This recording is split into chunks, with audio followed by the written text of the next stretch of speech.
पूजा बोली, यहाँ जो कुछ हुआ वह देव भैया को पता नहीं चलनी चाहिए। सब लोग अपने अपने क्लास में जाने लगे।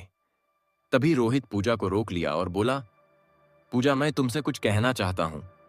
पूजा बोली, क्या बात है, बोलो। रोहित बोला, पूजा मैं तुमसे प्यार करता हूँ। रोहित के मुंह से यह बात सुनकर पूजा शर्मा गई और शर्माते हुए बोली, रोहित तुम जानते हो कि मैं एक गरीब भाई की बहन हूं। क्या तुम्हारे घर वाले मुझे अपनाएंगे? रोहित बोला, प्यार मैं तुमसे करता हूं, मेरे घर वाले नहीं, सिर्फ तुम। हाँ बोल दो, बाकी मैं सब संभाल लूंगा। रोहित पूजा का हाथ पकड़ लिया। पूजा अपनी हाथ छुड़ाकर भाग गई। पूजा भी रोहित से प्यार करती थी, लेकिन डरती थी कि कुछ गलत ना हो जाए।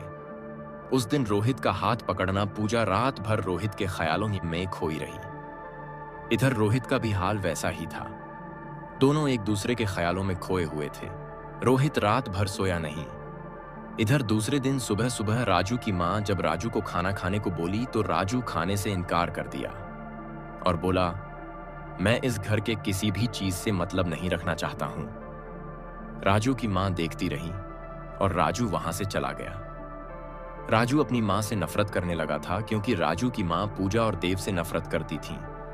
इसलिए राजू पूजा के घर आया और पूजा को स्कूल जाने को बोला। देव राजू का चेहरा देखकर बोला, अरे तू आज घर से बहुत जल्दी आ गया और सुबह सुबह स्कूल जाने की बातें कर रहा है, क्या बात है? माँ बाबूजी ने कुछ कहा क्या? तभी पूजा बोली, भैया लगता है राजू माँ से झगड़ा करके आया है। देव बोला, राजू तू नहीं जानता, जिसे माँ का प्यार नहीं मिलता उसकी जीवन में बहुत सारे कमी होती है। देव ने राजू को समझाया और बोला, चलो तुम दोनों को स्कूल जाना है और मुझे भी खेत में जोताई करने जाना है। चलो मैं भी उसी रास्ते से जा रहा हूं, तुम दोनों को स्कूल छोड़ दूंगा। पूजा और राजू अपनी साइकिल ट्रैक्टर पर डाल दिया और बैठकर चल दिए। रास्ते में पूजा बोली, भैया आप अकेले इतने सारे काम करते हैं तो मुझे अच्छा नहीं लगता है, इसलिए मैंने सोचा है कि आप शादी कर लीजिए। देव बोला हंसते हुए, शादी के लिए लड़की चाहिए? लड़की की बात छोड़ो, तुम्हारा स्कूल आ गया। राजू और पूजा अपने स्कूल के ग्राउंड चले गए।